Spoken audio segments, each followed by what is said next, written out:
Salut, prise 2. Donc, je vais attendre que ça connecte. Coucou, me revoilà. Donc, si vous aviez commencé le premier live, vous m'excuserez, ma fille est en plein examen d'anglais en ligne, donc des fois c'est plus difficile de faire ça à même la plateforme, hein.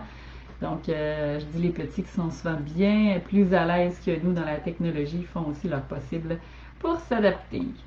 Bien, alors me voici pour vous parler en fait de ce grand parallèle-là que moi j'ai fait au niveau et de l'estime personnelle et de cette importance-là de travailler sur ce fondement-là pour pouvoir accéder à sa pleine abondance. Alors, je m'adresse spécialement à celui ou à celle qui a de grands défis au niveau de l'abondance, qui a peut-être des soucis au niveau financier, qui a peut-être eu des difficultés, que ce soit des faillites, des pertes d'emploi ou au niveau de l'argent.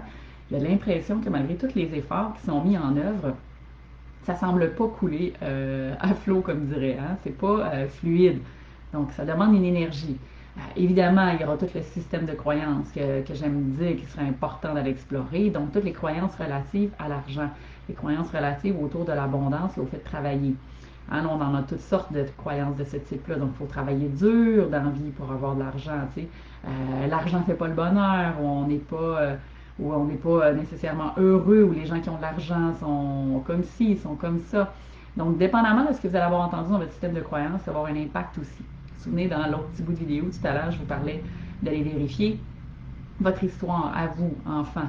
Comment était votre terreau? Comment ça a été possible pour vous développer cette bonne estime de soi-là dans votre environnement familial, dans votre clan, mais aussi à l'école? Ensuite, d'aller voir au niveau de l'épigénétique, aussi les croyances et l'histoire familiale autour de cette estime et de cette abondance-là. Donc, tu sais, c'est quoi l'histoire dans la généalogie? Est-ce que c'était des gens qui avaient de l'aisance financière? Est-ce que c'est des gens qui étaient plus pauvres? Donc ça, c'est intéressant à l'explorer. Et récemment, et c'est pour ça que j'avais le goût de vous partager aujourd'hui cette tranche de vie-là, je suis allée travailler parce que moi-même, chemin faisant, je souhaite accéder à cette abondance-là parce que je sais que l'abondance, elle est universelle, hein, pour pouvoir créer de grandes choses, puisque je suis quelqu'un qui adore créer et je suis une grande visionnaire. Et ce que j'ai observé, c'est que j'avais d'autres éléments d'un point de vue karmique que je n'étais pas encore allée explorer. Alors pour moi, quand je parle de karma, je parle vraiment d'expérience, d'empreinte ou de mémoire que vous pourriez avoir à l'intérieur de vous qui proviennent d'autres vies. D'autres vies, d'autres lignes de temps, d'autres espaces-temps, d'autres lieux. Que vous soyez à l'aise ou non avec cette notion-là, que vous y croyez ou pas, moi du moins ça fait partie d'une vérité puisque j'ai tellement exploré d'éléments que ça ne pouvait pas être qu'inventé tout ceci. Et même si ce le serait, l'important c'est les changements et les impacts que ça a eu pour moi dans ma vie. Alors je vous explique la dernière expérience que j'ai faite en hypnose à travers la formation. Vous savez, je suis en train de compléter mon cursus de formation en hypnose spirituelle, donc en hypnose maître. Et lors de cette dernière formation-là, ça faisait plusieurs fois que j'allais aborder différents thèmes et j'avais ce schéma-là autour de l'abondance. Et j'avais le goût, et pendant un même week-end, d'aller explorer, parce que c'est potentiel de le faire, d'aller explorer une vie positive antérieure où pour moi, j'ai acquéri cette aisance-là et cette facilité, en fait, d'avoir accès à l'abondance dans toutes les sphères de ma vie. Donc, si t'es là, salue-moi, hein, juste pour me valider que le son est bon, que l'image est OK. C'est une prise 2, hein, vous allez avoir en deux parties le live, désolé. J'ai une petite urgence avec ma fille pour gérer son examen d'anglais à la maison. Donc, ce que je suis allée faire dans cette vie-là, c'est que je suis allée explorer cette version de moi positive à quelque part qui avait déjà connu cette aisance financière. Et c'est fascinant parce que je suis allée rencontrer cette version de moi-même où j'étais un homme, hein, parce que vous savez que l'âme n'a pas nécessairement de sexe, donc dans les autres vies, on peut avoir joué tous les rôles. Et j'ai rencontré cet alchimiste-là, celui qui avait cette capacité de transformer tout ce qui touchait en or. Donc, c'est fascinant. J'ai appris beaucoup de on va dire, de cet archétype-là, de ce personnage-là, à travers ma séance, que j'aurais été quelque part dans un autre espace-vie, où il m'enseignait comment transformer les états intérieurs pour pouvoir être dans une estime de moi-même pleinement favorable à transformer tout en or. Donc, c'était vraiment fascinant. Donc, je vous partage cette information-là, parce que je sais que certains, peut-être, vont trouver ça farfelu, Mais je sais qu'il y a certains d'entre vous qui vont écouter ça, qui vont peut-être se dire, hey, moi, ça fait longtemps que j'ai ce problème-là dans ma vie, ça fait longtemps que ça bloque. Je ne le sais pas, j'ai tout essayé les avenues possibles et ça ne change rien. Alors, c'est là que c'est intéressant d'aller explorer au niveau souvent du karma et de l'épigénétique. Parce qu'évidemment, si on veut que les comportements changent, il faut que les mémoires soient transmutées. Il faut que ce soit libéré parce qu'autrement, quelque part, dans l'inconscient, vous vibrez ça. Et vous savez, tout est énergie et je le dis très souvent dans chacun de mes lives. Une énergie va avoir une résonance, va attirer une autre vibration ou une autre résonance complémentaire. C'est ça le cycle de la vie, c'est le principe même de cette expérience qu'on a choisi de venir incarner sur Terre. Donc, considérant ça, et moi, j'étais bien prête à aller transformer cet état intérieur où, au fond de moi-même, c'était ce sentiment-là de ne pas mériter. Et de là, l'autre point important, alors ça a été l'archétype où j'ai rencontré cet alchimiste-là à travers la vie positive qui m'a transmis en fait toutes ces clés et tous ces codes d'information qu'au fond, j'avais à l'intérieur de moi, mais que j'avais oublié. Suite à ça, même week-end, gros week-end intéressant, où je suis allée libérer, en fait, je voulais aller comprendre le blocage que j'avais pu avoir dans une autre vie antérieure qui m'amenait à vivre ces mêmes difficultés-là au niveau de l'abondance, puis ce qui me faisait sentir, je vous dirais, l'émotion qui revenait beaucoup, là, puis l'espèce de discours interne que j'avais, c'est que j'avais honte. Que tout ce qui était autour de l'argent, de ne pas avoir d'argent, c'était honteux, c'était tabou, et ça me faisait sentir très, très mal à l'aise quand on est le temps de partir des chiffres et des finances. Pour ceux qui me connaissent, vous savez qu'actuellement, je suis dans un projet de construction de maison, alors je suis dans les chiffres, et tout ça faisant en sorte de faire émerger ces mémoires-là où j'étais tellement pas confortable. Évidemment, je suis allée transmuter ces fameuses croyances-là autour que l'argent, c'est tabou, au fond, ce n'est que des chiffres, et je me suis un peu plus dissociée comme étant la représentation symbolique de comment je me sens n'est pas nécessairement la valeur directe que j'ai. Alors, c'est pour ça que je vous dis que c'est important d'aller voir votre estime de vous-même, d'aller voir comment vous avez l'impression de mériter ou pas l'argent, comment vous avez l'impression d'avoir accès ou pas à l'abondance dans votre vie. Donc, c'est important de poser ces questions-là si c'est des défis que vous avez au quotidien. Je vous dis, ça va vous faire lever beaucoup, beaucoup, beaucoup de mémoire, d'informations pertinentes à transmuter. Alors, dans cette séance, finalement, je vais à l'origine, à la source de la cause de ce qui a entraîné, en fait, ce confort, ces sentiments de honte et de malaise quand vient le temps de parler d'argent, ou le sentiment d'avoir peur de manquer. Hein. Vous savez, ça, il y en a beaucoup qui raisonnent ça, la peur du manque. Là. C'est tellement viscéral que moi, je me vois dans mes comportements des fois, là, tu sais, faut pas acheter de la nourriture, faut pas gaspiller, faut tout. Et ça, là, je vous le dis, je me suis reconnue à plusieurs égards. Comme quoi, finalement, on avait quasiment peur d'avoir eu la faim ou la famine. Vous savez qu'il y en a beaucoup dans leur arbre généalogique qui, à quelque part, qui ont rencontré ceci. Donc ça, c'était une autre chose qui était à l'explorer.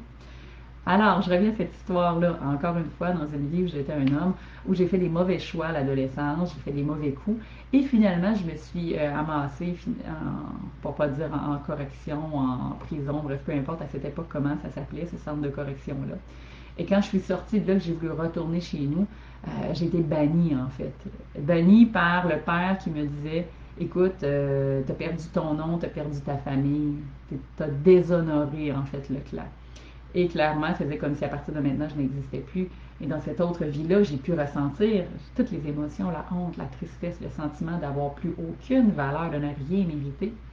Et dans cette vie où j'ai exploré, finalement, j'étais un mendiant dans la rue. Finalement, j'ai fini dans la rue en très jeune âge, mort de la gangrène et de la faim. Alors, pouvez-vous imaginer, quand j'ai pris conscience de cet élément-là de vie, et qu'avec tout le pouvoir créateur qui nous est donné, quand on est dans cet espace-là, hein, en hypnose, d'aller complètement réécrire cette scène-là.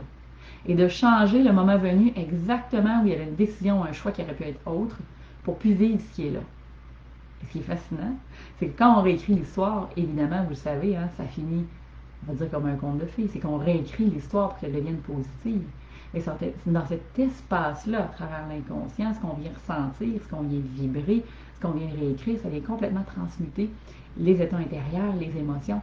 Et c'est ce qui fait en sorte que c'est puissant. Parce que du point de vue des neurosciences, il faut que vous sachiez que le côté de l'esprit, du mental, lui, ne fait pas de différence en ce qui est là, vécu, vibré, ressenti dans cet espace-là qui a été réécrit, que ce soit imagé, que ce soit vrai ou faux, peu importe. Et le sentir, le vibrer, le goûter, ça a été vraiment transmuté complètement. Alors le mental, il a créé une nouvelle avenue, il a créé un nouveau chemin neuronal pour aller avoir accès à une nouvelle opportunité, à des nouvelles horizons. Et ce qui est fantastique, et le pourquoi je vous dis que c'est important d'aller dans cette réflexion, et pourquoi je vous partage mon expérience, c'est que la vie, elle est tellement bien faite que la plus grande sceptique, qui est en moi-même, je vous le dis parce que je viens de la science, avant d'arborer dans toutes ces avenues-là, là, un peu plus spirituelles, énergétiques, et même à travers le pouvoir de l'inconscient avec l'hypnose, je ne croyais pas nécessairement à ceci. Moi, je suis quelqu'un de Thomas.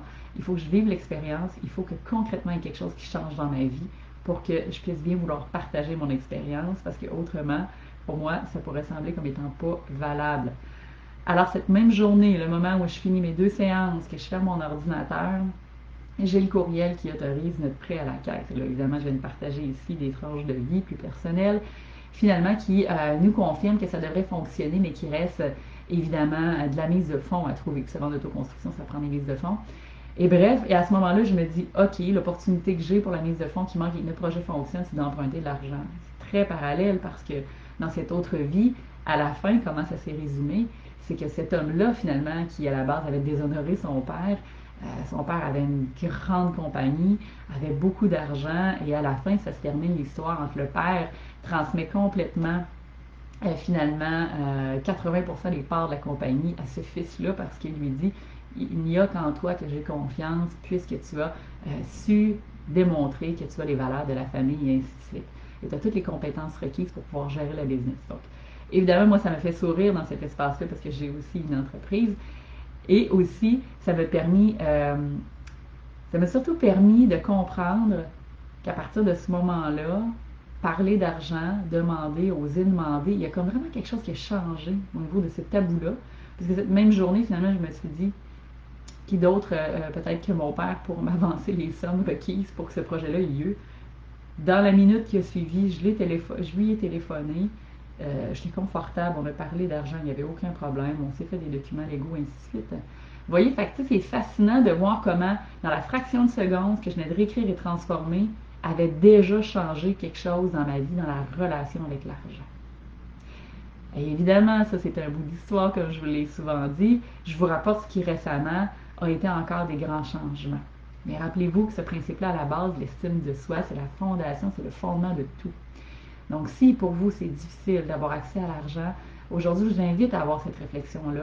Quelle est l'estime de vous-même? Comment vous vous reconnaissez en tant qu'individu? Comment vous vous reconnaissez dans chacune des sphères de votre vie? Comme parent peut-être, comme amoureux, comme employé, comme employeur peut-être. Allez explorer à quel niveau vous êtes. Et ça va vous en dire beaucoup.